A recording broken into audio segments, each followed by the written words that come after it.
Okay, welcome back to the Online Peace Science Colloquium. So if you're tuning in for the first time, we're a colloquium that's affiliated with the Peace Science Society. My name is Brad Smith. I'm an assistant professor at Vanderbilt University. I co-organized this colloquium with Chelsea Estancona, who's an assistant professor at the University of South Carolina.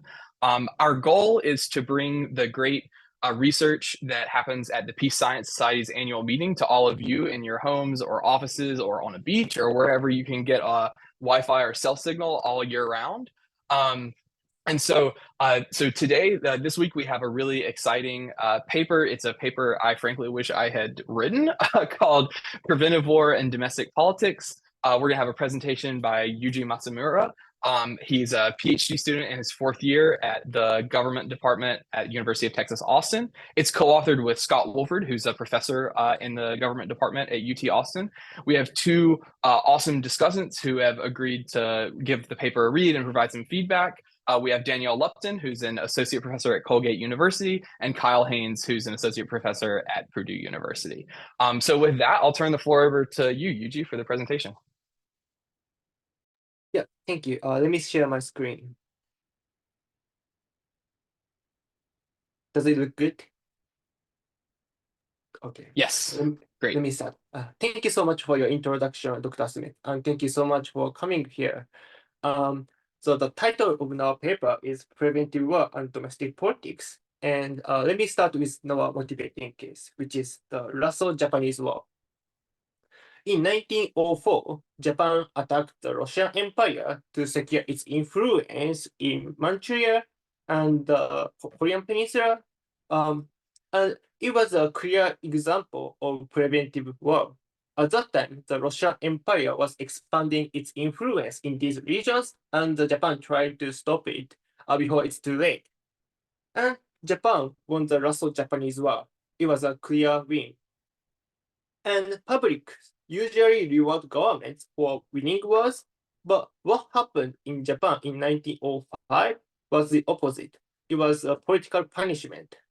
The publics didn't like the peace settlement, so they sent hundreds of petitions to the central government. They rioted in Tokyo, and eventually the prime minister had to resign. So now our question is why? Why did it happen?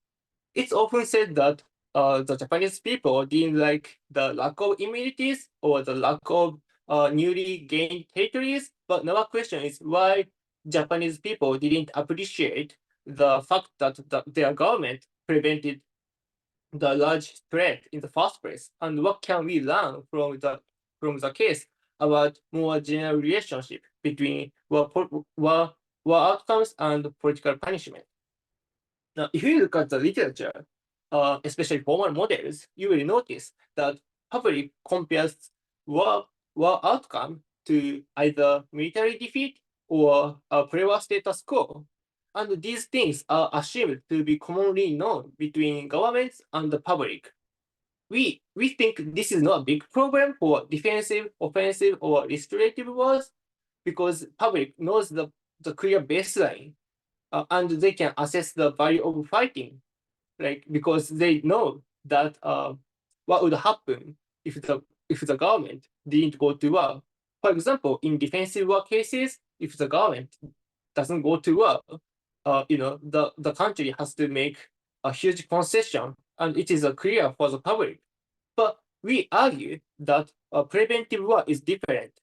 Preventive war preserves uncertainty over the value of fighting, and that's why the public find it difficult to evaluate the war.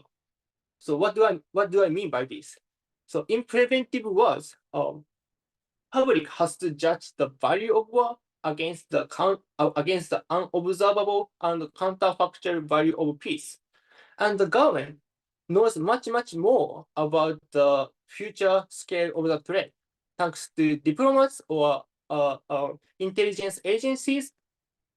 And so there's private information on the government side, but at the same time, the government has a clear incentive to lie about the scale of the threat to avoid political punishment.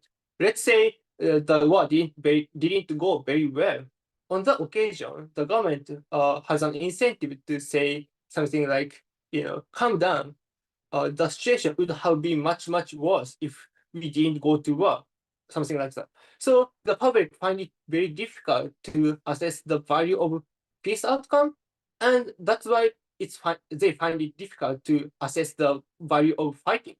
So we are trying to capture this unique information problem of preventive wars using game theory, and we are trying to understand how it affects the decisions for war and public evaluations. And here's the model. There are two actors, players, government, which is G, and the public, which is P.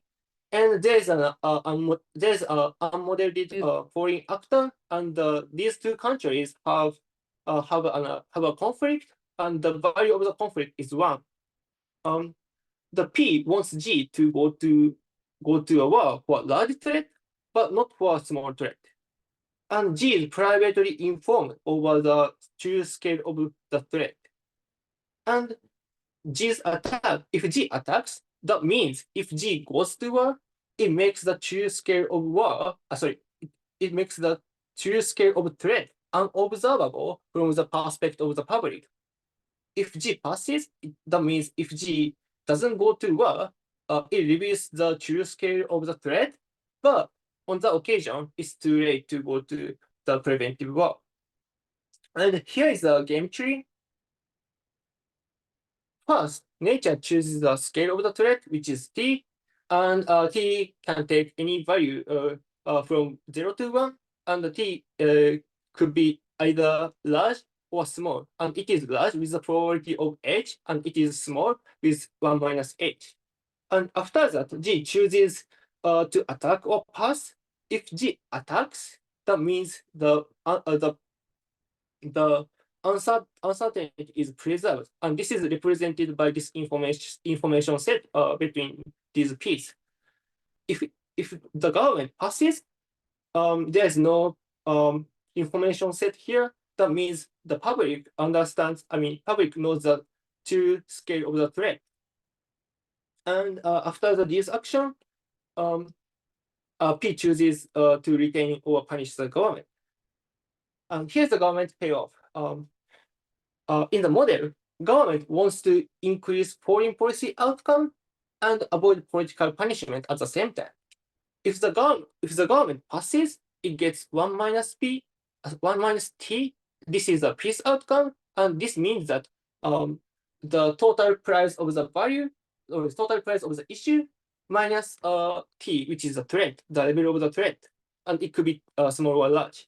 If it attacks, it gets a war outcome, and this is M minus C sub G. And M here is military performance before pre-war shift.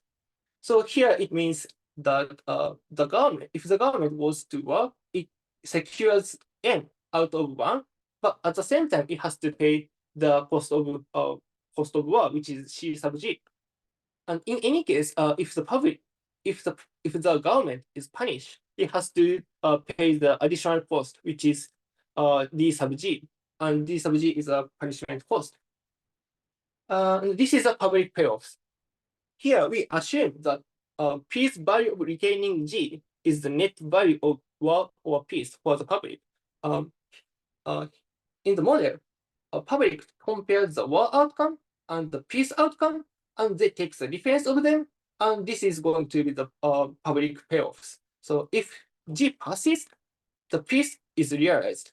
On that occasion, the public compares the peace outcome to the war outcome. So here is the peace outcome is here 1 minus T, and the war outcome is 1 minus M minus C sub P, and this is payoffs for the public. And here C sub P is a cost of war for the public. If G attacks, it makes a bit complicated because on the occasion, war outcome is realized. So the public compares the war outcome to the peace outcome, but the peace outcome is difficult to assess for the public because of the information problem. Here, public has to judge the peace outcome based using its beliefs, which is H here. If if public punishes the government, it gets DSLP, and it includes many things. It like both the benefit of the punishment and the cost of the punishment. And here we assume that DSLP is greater than 0, which means that the threat of the punishment is credible. And here's a comparative static. Here the horizontal axis is the M, which is G's military performance, and the vertical axis is H, which is the probability of large threat. And we focus on no punishment SP, so which means that we first solve the complete information game, and we focus on parameter space under which there is no punishment. So that means that if there's any punishment in this in the parameter space, it is caused by the uncertainty. And here I focus on this semi-splitting equilibrium. And here is a detail. When H is smaller than H hat and M is greater than M hat, but smaller than M above, there exists a semi-separating equilibrium. And in that equilibrium, G attacks the large threat for sure, but also G attacks the small threat with the probability of W star. And P punishes the government with Q star if the government attacks, because public doesn't know if like the true scale of the threat is large or small. Yeah, and in this equilibrium, the probability of war, which is W star, increases in military performance. And this is, intuitive, I think. But this is the next thing is not that intuitive, and I think this is really interesting. So the probability of punishment, which is Q star, increases in military performance. So this means that if the government does better in the battlefield, it is more likely to be punished. And we can see this this result in two ways. The first one is that the public belief that the threat is small increase the public belief that the threat is small after G's attack increases in the military performance. And also another way of looking at this is P's estimated payoff of its counterfactual piece also increases in N. So these things show that as military performance M increases, P compares the war outcome to the small threat, not the large threat G just prevented. And we argue this is what exactly happened in Japan in 1905. So at that time, Japanese government knew that the public is not satisfied with the peace settlement. So the a newspaper reported prime minister's argument, and the argument is basically saying that the argument is trying to convince the public that the war was not for conquest, which means that the true scale of the threat is not small, and also ostensibly disappointing peace terms should be balanced against the prevention of a large future threat. And the public would understand this point if they had a sense of the counterfactual future. So these things show that the prime minister at that time sees the situation in exactly the same way as the model does. But the public didn't trust them, as I explained at the beginning of this presentation. And the same newspaper company reported a citizen's complaint, and that says that the Treaty of Postmass, which is the war-ending treaty of the last Japanese War, the treaty was just a rehash of Treaty of Shimonoseki.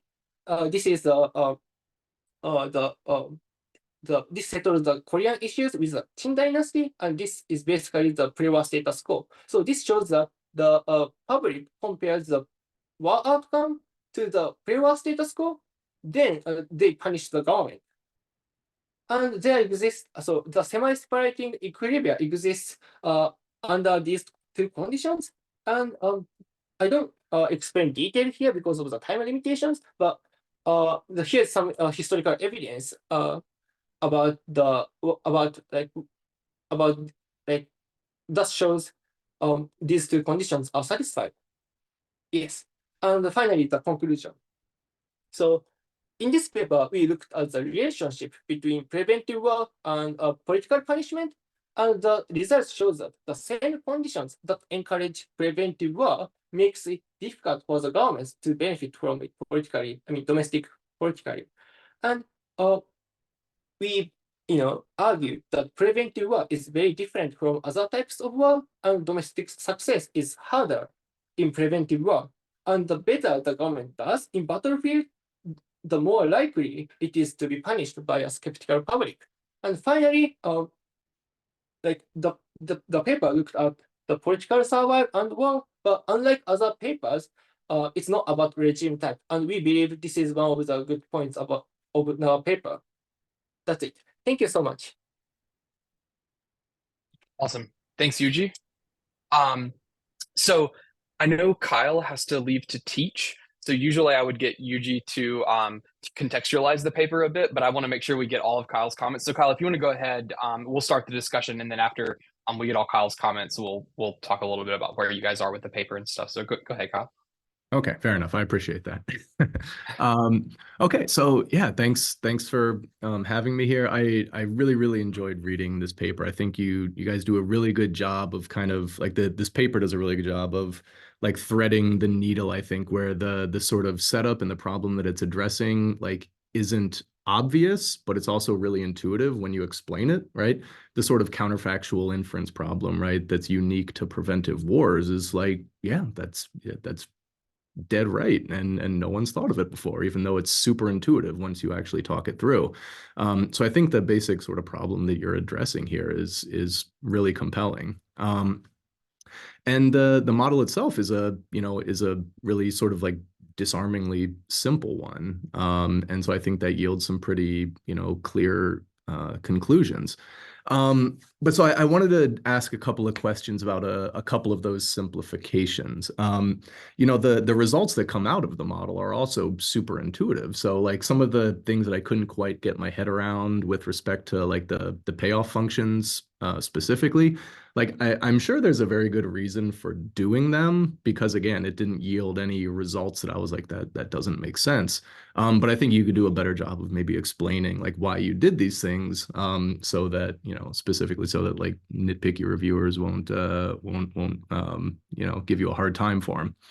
So, I wanted you to talk a little bit more about how you specified the public's utility functions, especially, right, how they sort of evaluate the net value of war, right? Because typically we kind of do that by just assume like the net value, like that comparison is made, right, at different terminal nodes of the game tree, right? That's how we sort of assess the net value of it. But at first, right, just looking at the game tree and the payoff functions at the end, it sort of struck me as, I raised my eyebrows a little bit at a couple of them. So, for example, like if, when the public replaces the government, right, its payoff is just DP. But, in the cases where preventive war was fought, right, those costs, right, the costs of the war are basically sunk costs, but the M minus CP is just nowhere in those payoff functions after the preventive war is fought. So sort of like why isn't that included there? Same thing after like at the topmost terminal node in the game tree, right? So that's where the government passes. And you have like the 1 minus T high, which, makes sense. But why does it sort of then have the M minus CP in there, right? Even though a preventive war wasn't fought in that case. And I get like from the discussion that you're sort of evaluating the net costs of war here, but like I think that could have come through a little more clearly, and you could explain a little bit more in the paper sort of what the consequences are of doing that, rather than just saying like here's the outcome that occurs at this terminal node, And when the public is making its decision, it evaluates these net costs by weighing it against a decision that would lead to another terminal node. So like I didn't know if you were sort of like double counting some of these parameters in some ways. I don't think you are, but I think the narrative in the paper could do more to sort of explain that. And I thought that some of this could have been clearer in the narrative too. So on page 6, for example, you say that, quote, the public has chosen ex ante to punish foreign policy failures ex post in hopes of discouraging undesirable wars. It's not totally clear what failure means in that context. Is failure the same as an undesirable war? It just wasn't totally clear how that's sort of operationalized here. Second, the only other really like significant comment I had is the sort of assumption you make towards the end of the paper when you're comparing the complete and incomplete information models, where you say that the complete information model effectively represents wars with non-preventive goals. I wasn't fully convinced by that.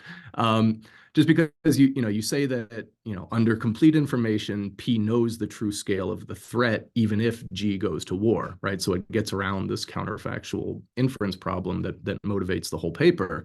But that you say that then allows us to view T as a time invariant foreign threat, equivalent to the pre-war status quo. But I wasn't sure if that's actually the case, right? The pre-war status quo is effectively like the balance of power if a preventive war is fought, which is M, not T, right? So the fact that M and T are independent of one another made me wonder whether the complete information model is really capturing non-preventive wars. Like, could there still be preventive motivations driving a war even in the complete information model? I just thought I could have used a little more explanation as to how exactly the complete information setup approximates a non-preventive war. Last thing, small comment. I was really pleased to see you guys take seriously, showing that the case fits the actual parameter space that supports the interesting equilibrium. But in the paper, you focused almost exclusively on H, right? The public's sort of beliefs about the scale of the long-term threat.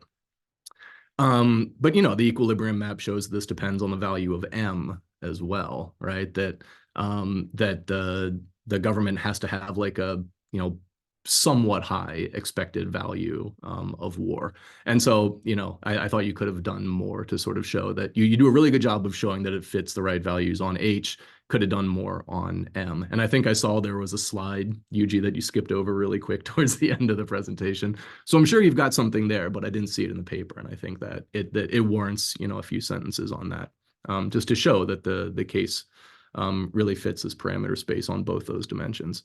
But these are, I think, very sort of surmountable concerns with like a really interesting, really intuitive model, and I really enjoyed reading it. Awesome. Thanks, Kyle. Okay, so do you guys want to respond, or do you want to collect Danielle's comments first?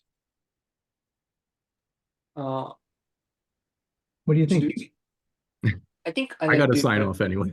So Okay. Thanks, Kyle. I'd be happy to talk maybe offline. since Kyle has to dip out, let's go ahead and since Kyle has to leave, let's go ahead and thank you again, Kyle. Let's go ahead and go to Danielle's comments, and then we'll have a discussion. Okay, great. So I was actually really pleased that Kyle's comments primarily focused on the model, because I am not a game theorist. So my comments are kind of more overarching and more structural or theoretical. So first of all, I want to say that I really enjoyed this paper. I would echo Kyle's comments that the combination of the historical case and the puzzle with the game theoretic model, and then coming back to explaining how the model addresses this puzzle is useful. I do think that you might potentially get pushback from a reviewer who might claim that you are then fitting the model with the case that you use to inform the model. So that might be something to think about. I thought one thing that would be helpful for perhaps a broader audience, but again, this really depends on where you're thinking about sending the journal. But I assume that you would prefer to send this to a more generalist journal or a more general IR security journal. It might be helpful to preview the arguments you're going to make before you get to the model, because right now the way the structure of the paper, it kind of reads like introduction/puzzle, overview of argument, then what is equivalent to a very well done and succinct lit review, and then we go right into the model. So I think that having a section there, and this again, I think you could just pull out some of the work that is integrated into the discussion of the model, but clarifying the expectations, even if you're not going to have formal hypotheses, getting us to think a little bit more. I think that would be helpful for people who are not game theorists to really better understand what you're arguing outside of the specific model parameters. So maybe adding a section there would be really helpful. I thought the puzzle was really interesting, but I also don't think that it fully becomes clear to me until the discussion on page 2. So I think that it would be helpful in that first paragraph. You've got a lot of information. Maybe to simplify, again, I know this seems very nitpicky, but I think it's a really cool puzzle. And actually, Yuji, the way that you kind of were like, bam, here's the puzzle right at the very beginning of your presentation, I thought was really great. And so getting kind of that like, I don't know what the right word would be, direct, incisive, concise, like here's what we're hitting you with right at the beginning of the paper would be useful. Because right now the puzzle doesn't really come out until the end of the first paragraph on page 2. And it's single spaced, if I recall correctly, right? So getting that in there earlier would be better, I think. Okay, so as I was reading through the paper, I had kind of 4 broader, maybe theoretical questions, and I hope that these are not taken in terms of like, I wish you had written a different paper, because that's not at all what these are meant to be. Kind of like as I was thinking through, well, what about this? What about that? These are things that maybe reviewers will think of, but I think it also is going to depend on if you get a reviewer who's more interested in audience costs and the reputation literature, or if you get a reviewer who's much more, power transitions. I think what's really cool about this piece is that you speak to both of those audiences, but it is also something that you might get divergent preferences, no pun intended, depending on which reviewer you get, right? So the first question I had was, to what extent are public expectations shaped by how leaders either justify the war or the rhetoric surrounding the war? I know that's not something that you can necessarily capture in your model. Maybe this is somewhere to go in the future. This might also just be a total parochial interest, because I'm working on a research project right now that's focusing primarily on threat justification, but just something to think about, right? Especially if we know a lot about how rhetoric can shape public expectations, both domestically and internationally. How does that fit into this story? The second question I had is some ways similar, but do leaders have incentives to overstate and play up a preventative threat like this? I'm thinking of here on the literature on rhetoric and saber rattling, like Wood's work, right? And if so, what does this mean for those public expectations that you are modeling? Alternatively, we could think of a situation, and some of your discussion about this in the paper in a more roundabout way made me consider the alternative hypothesis, that are there conditions under which they might want to downplay a threat despite their intention to attack? And so then how does this affect your expectations from the model in terms of public punishments? How does this affect your puzzle? I was also curious to see, as you build this out and move forward, and this is really more something to address in the conclusions, but it seems to me that your argument and also your findings can speak to recent work, again, parochial interest here, about the divergence between international and domestic perceptions and audiences. So there's a lot of, I know Colloquium has written quite a bit about this, but again, in my own work, I've been thinking about this, how do international audiences perceive situations, and how do domestic audiences perceive them? And I wonder if, I thought it was really interesting how in your puzzle, and then also later in your discussion of your conclusion, you're talking about how we see these divergent reactions between the Japanese public and then like the broader international community. And I thought that that might be really cool to play out further in your conclusions, right? Certainly not something you need to address in this paper, but maybe there's something to think about in a future model about, you know, the tension between these two things, right? I know that the audience cost literature has talked about that a bit, but it's definitely something that, at least in experimental work, is coming out more and more. So this would just be another avenue to further broaden the contribution of the paper in the conclusions, particularly for a more generalist audience, or general IR audience, right? You know, thinking something like IS or, you know, IO, JPR, something like that, right? And then finally, I was curious about to what extent does your model presume that the government cares about public skepticism? I know that you addressed this a bit in your discussion of the model, but also in your broader discussion of the puzzle, but this might be worth like digging in a bit further and maybe preempting some potential objections. Like I just got the press email from Cornell that I think Friedman has a new book about this in the context of American politics, right? How public opinion actually matters a lot more for American presidents than we might have presumed, right? But so I was curious here in particular, like how does the government determine the level of skepticism?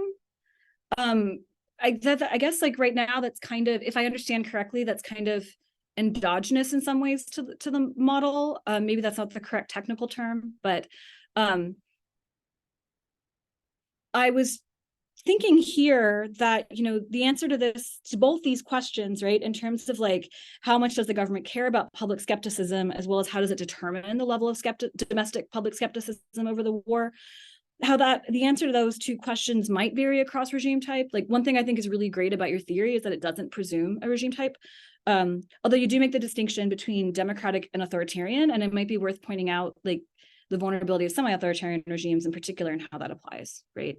So these are just some food for thought questions that I had, but I think the paper is really interesting, and I really appreciate the multi-methods approach. So thank you for the opportunity to read it and engage with it. Thanks, Danielle.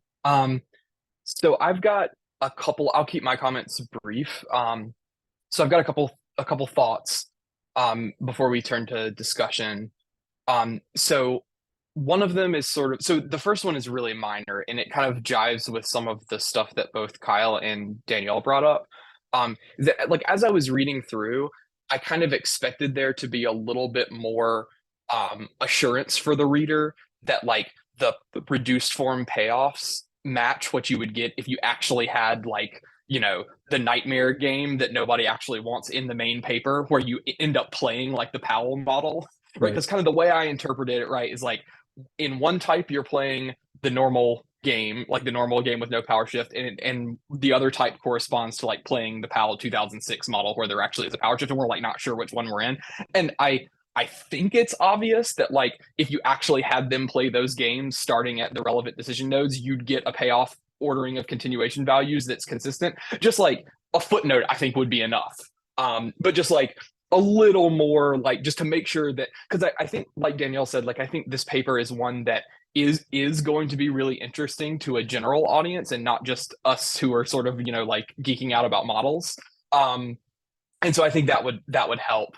And then, so my other two thoughts, so one of them is something that you might want to do in this paper if it pans out. And one of them is like an idea for another paper that you guys should write, because I think it's like a interesting consideration that's opened up by this way of thinking about it. So the first is, and this is something you could consider doing in this paper. So one thing I like about this paper, and it matches with like some, you know, some of the stuff Scott's worked on. And we have a graduate student here who's kind of working on this idea of commitment problems and information problems and sort of how they intersect. And sort of, you know, his project sort of one part of it extends this Bell and Johnson analogy. You know, there's this nice paper by Bell and Johnson where they look at, well, you know, they try to measure anticipated power shifts, right? And the way they do this, I'm sure you've all seen the paper, right? They the way they do this is that they fit a model to power in every year to generate like a measure of, in year T, what do we think the distribution of power is going to be in year T+1 based on the observables in year T? Well, so they are focused on, and I think what they're interested in testing like the shifting power proposition, right? And so what they care about is the point estimate, right? Basically the prediction of the difference between t and t plus 1. I think our grad student, what he's using, because he's interested in uncertainty over the power shift, is the variance of that estimate, right? And I think that's relevant for you guys. So unless I'm thinking about this the wrong way, then a lot of the results sort of depend on there being a sufficient distance between t upper bar and t lower bar, which I think you can interpret. I mean, that's gonna, as that increases, the variance of the Bernoulli distribution is going to increase. And so you need there to be like sufficiently large variance to have these dynamics happening, which corresponds to sufficiently large uncertainty over whether a power shift is happening. So in principle, I mean, there are I's to be dotted and T's to be crossed, and there might be something wrong with thinking about it this way, but you could test this argument quantitatively by taking the Bell and Johnson approach, but instead of focusing on the size of the power shift, focusing on instead, I mean, the size of the power shift is sort of obviously a necessary condition for you guys, right? Because you need it to be actually like worth fighting the preventive war in that information set, but you could think about, well, let's look at the variance in any given year, which I think is a reasonable stand-in for public uncertainty about whether a power shift is going to occur. And we should see, that your model gives us implications for when we should see war and not correlated with that. So that might be something interesting to think through. And that would like, the paper's already cool, but if you can have like model and quantitative tests, that's like the holy grail, right? So if that works, that would be neat.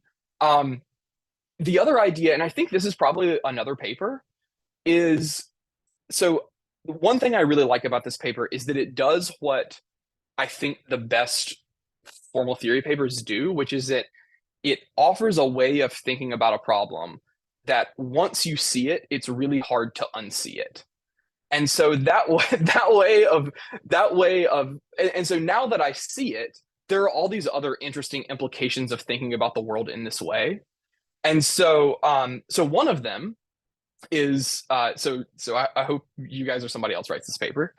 So one of them is that, Danielle, I think Danielle was right to sort of think about like cheap talk, because cheap talk I think is not going to work here, right? Because you're going to always want to say, I mean, you guys discussed this in the paper, right? But another way to think about it is, well, how does costly signaling work here? And so I think what costly signaling looks like in this context is, suppose that I'm the leader and I have some private intelligence that tells me that our adversary is militarizing, right? They're building a nuclear weapon, or they're taking some action that's going to make them stronger tomorrow than they are today, but the public doesn't know that. Now, I can attack, right, and risk getting thrown out of office. That's a strategy that's available to me, and that's kind of the focus of this paper. Another thing I could do is I could allow the enemy to make some progress, not go all the way, but I could say, okay, look, I'm going to wait and let them start enriching uranium. And then hopefully the word gets out that they're enriching uranium. And that's costly for me to do, because now it's harder to stop them from engaging in right? It's harder to stop the power shift at this point, but also it comes at the benefit of proving to the public that I was serious, right? And so then you get this like interesting risk reward trade-off. And I think that would be like really cool. Now, I think that you could potentially just extend this model to do that, right? Where you sort of add some moves here. And I think the interesting thing to consider there would be, from the leader's perspective, the trade-off of, if I wait for a little bit, how confident am I that they're not going to just go ahead and successfully test a nuclear weapon, right? Or successfully complete whatever power shift is going on, right? Because I run some risk of it being too late, but I get the benefit of maybe proving to the public that I was serious and then not getting thrown out of office when I engage in the preventive war. And I think there's potentially lots of other cool like implications there that you could extend this way of thinking about it. Those are kind of all my thoughts, so I'll stop there. So we've got about 20 minutes left, so I think we'll have time for a good discussion. So for the rest of our time, I'll propose that Yuji and or Scott kind of offer like a little bit of context for like where y'all are with the project to help steer the discussion. And then if you want to respond to any of the comments, kind of pick a thread and we'll follow it. We've got at least one person in the audience. I should say this is an esteemed audience member. The founder of the OPSC is with us today, Emily. So so if Emily or anybody else who's out there wants to chime in and join the discussion, either just shoot a note in the chat or use the hand raise feature. But Yuji, I'll turn the floor back over to you. Yeah, thank you so much for your comments, and they are really, really helpful, and I really appreciate it. I basically agree with most of the comments. So I to be honest, I don't have like like I'm convinced like I need like something like I realize I need to do more, or I need to like write more. But like in general, like I really appreciate your comments, and yeah. Yuji, I've got some things to jump in with if you don't mind. Oh yeah, of course. Yeah. First and foremost, everything Kyle said was wrong. Straight out.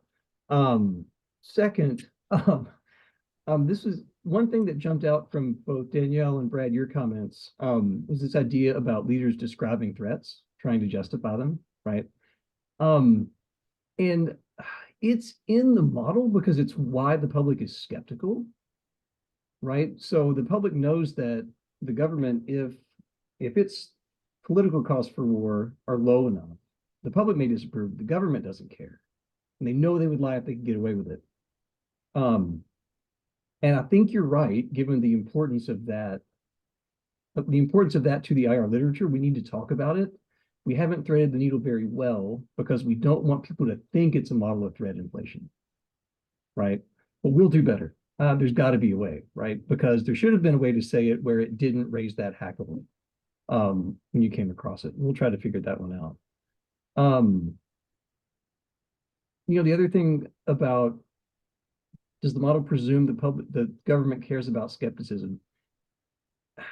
I think only to the extent that it would get punished, but where it really varies is how much it cares about getting punished, right? Like at one point we showed that as the public's, as the attractiveness of punishing the government declines, they assume they're being lied to all the time, pretty much. So it's in there, but again, it's clearly something that we need to show as, I think, a feature, not a bug. But if we're not clear enough about it, it sounds like a bug, right?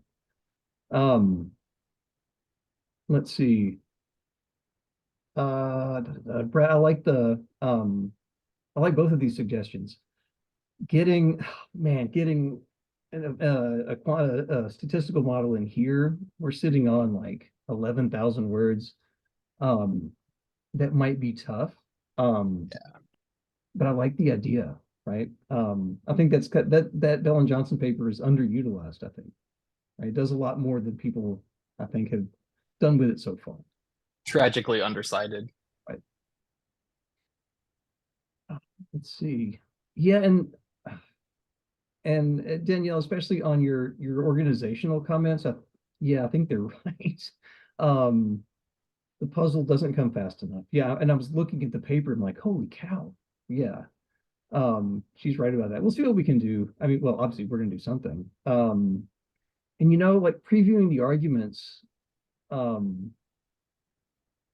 yeah, you had suggested doing it maybe like after the lit review. I really like that idea because I think that in my experience, if you explain the model too much in the intro, somebody says, well, why did you need a game? I'm not surprised. Right? Where, it's not always, it's something you try to avoid, which is totally cynical, right? I don't want to give away too much, but I think you're right that we didn't do that trade-off very well in this case. If I may jump in, yeah, I think that a lot of it will also obviously depend on outlet, right? Like where you're thinking about sending this. But I think that one opportunity you might have if you pull out just clarify the expectation clarify the theoretical expectations of your argument separate from the modeling specifications that come later.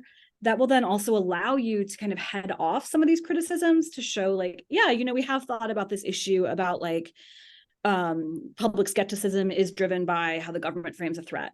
Right. I think what might be happening right now, and again, I'm not a game. I do everything but game theory, right? In terms of my methodological toolbox, right? I think for me, what happened when I got into the model discussion was it felt a little bit like drinking from a fire hose, because we were learning about not just the model specifications themselves, but also the arguments informing those model specifications, right? So maybe, again, pulling out some of that, doing that in the beginning, and then, but again, like that really depends on, journal and the audience you're trying to target. I kind of always assume people tend generally to want to submit to more, to broader audiences. So yeah, that's, that I think would be useful. Well, I've never been called a fire hose of learning before, but I'm totally going to take that. Yeah, no, and I don't mean, and that's not necessarily a negative. I was just like, oh, I'm learning a lot. Like there's Emerson I would be proud, right? Yeah, that makes a lot of sense.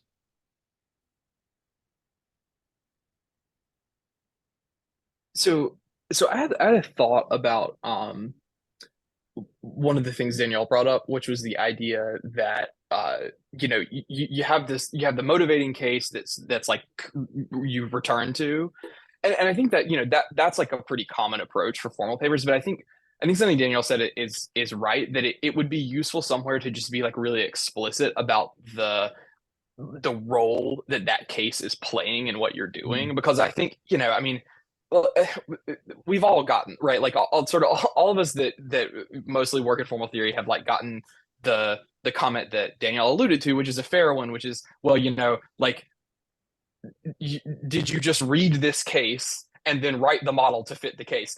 And I think the answer is, like, for me at least, about half the time the answer is yes, right? And there's nothing wrong with that, like, because one way that formal theory can be really productive is like, I read a case and I don't know how to make sense of it, and then I come up with an argument and I use the model as a vehicle to like very clearly communicate my explanation of what's going on to the reader. And so I think you could just a couple sentences saying like something to the effect of, we're gonna use this case as like an illustration of the mechanism, right? And just to make sure it's clear that it's not a test.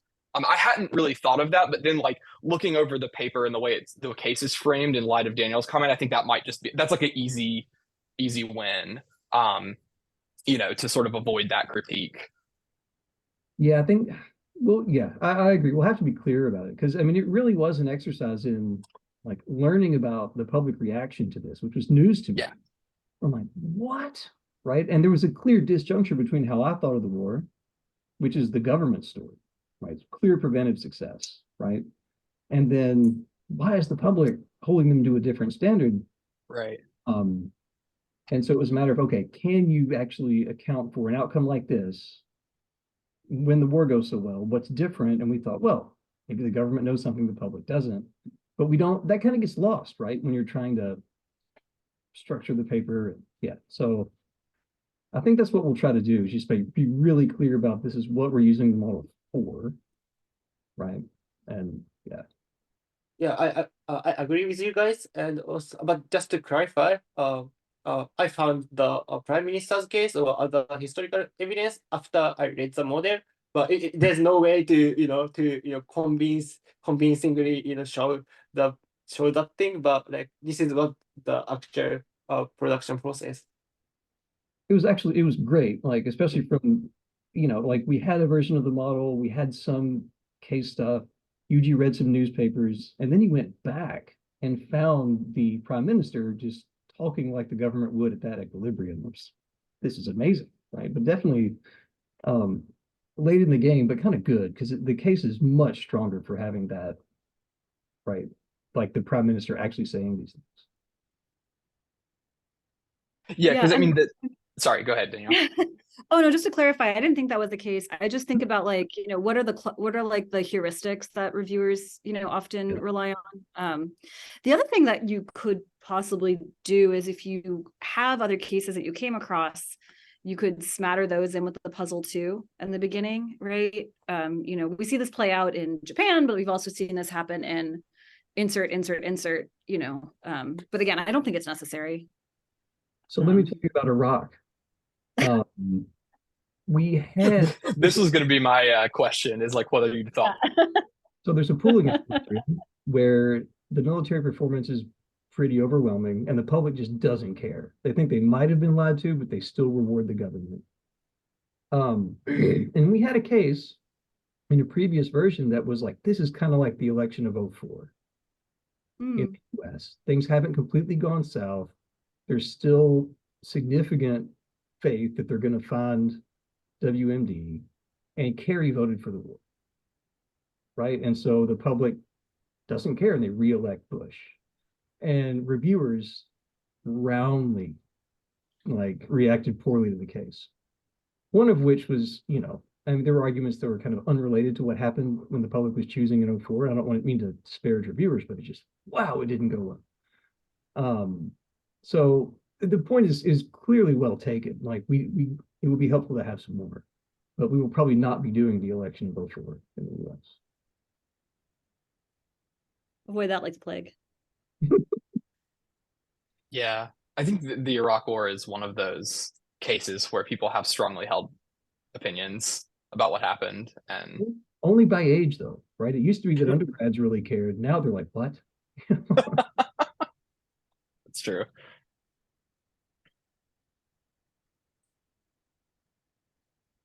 Yeah, I mean another idea. I mean, when I think about this, I think about like it seems like the easiest set of cases are nuclearization cases, right? I mean, just in the sense that like those are the cases where it is easiest for me to believe that it's secret. And I mean, I don't have anything no thoughts more sophisticated than that, but like Right. to the degree that you want to pepper some allusions to cases that you're not going to really fully, flesh out. Because it's also not clear to me that it really even has to be a war, right? I mean, it can be an attack, right, that has sort of negative international consequences, right? I mean, that's in principle like a war in the sense of, in sort of like inefficiency puzzle sense. Right. Yeah. Sorry, I'm writing furiously here. No. I mean, another consideration is a question I had, and apologies if you allude to this and I miss it in the paper. Another question that I had was how reliant is this on democracy, really? It's not obvious to me that that's like a huge binding scope condition, right? Because I mean, if you think about like the winning coalition in an autocracy, I mean, in some sense, it might even be more relevant, right? Because you think about like what we have to assume of the voters. The behavioralists might tell you that the voters don't know and don't care and have no idea what they're doing. I'm not sure I entirely believe that. Right. But I think about like an autocracy, and you've got people who have a real ability to overthrow the leader, who probably don't know everything the leader does, and really have a stake in fighting a war. Yeah. So like pivotality considerations are really, really going to bite there. And some, I mean, just, in terms of thinking about both like additional cases you could look at, and also just, making it more appealing to a general audience. Like, you're already at word count, but. Yeah, I mean, like, I think if I can build off that, like, I think that I just was rereading as Brad was bringing this up, the final paragraph of the paper.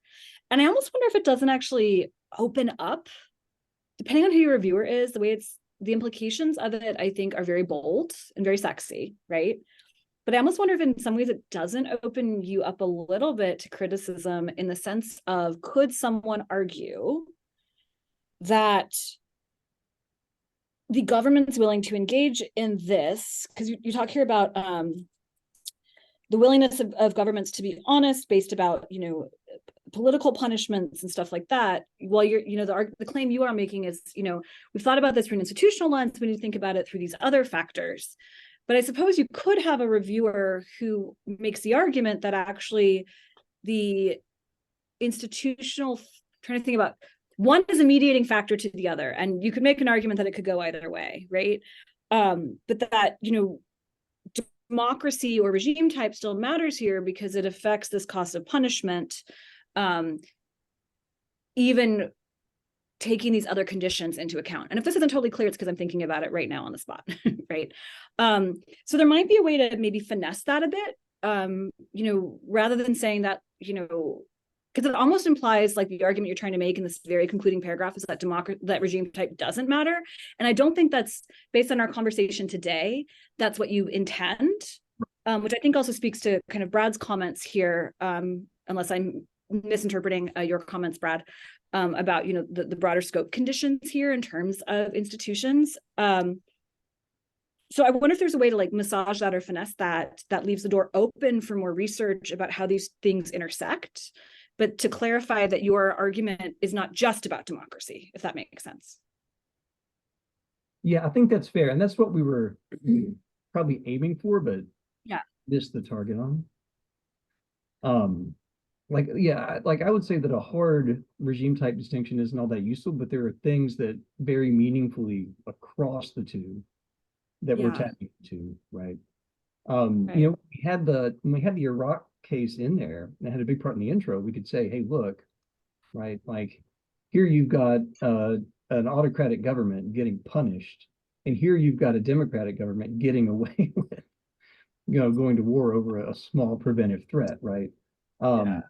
So I think we've kind of lost that by eliminating one of the cases. But I'm glad you mentioned that, because it's, we don't mean to imply that, and we can certainly clear that up. Awesome. I feel like so much of our job as authors is just heading off potential criticisms. That's right. Like the little Dutch boy with the in the dam. It's too bad the reviewers didn't like that, because I really like that framing of the puzzle. It's pretty stark. Like that, it's really hard to explain that without this model. Right. But yeah. What can you do? Maybe in the Cambridge Elements version, All right, we've got about a minute left. I want to make sure that everybody can get on to the other things that they've got today. So Yuji or Scott, do either of you have any last comments or anything like that? I've talked too much. Yuji, it's yours.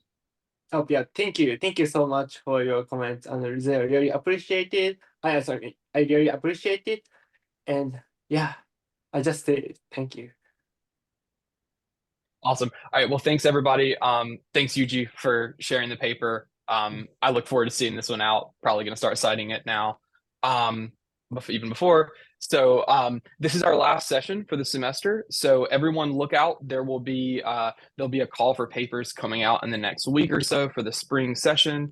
If you're able, please volunteer to be a discussant. Send us your papers, and we'll see you next time. With that, I want to thank Yuji, thanks Scott, thanks to Kyle and Danielle for the excellent discussion comments, and we'll see you next time. Thank you.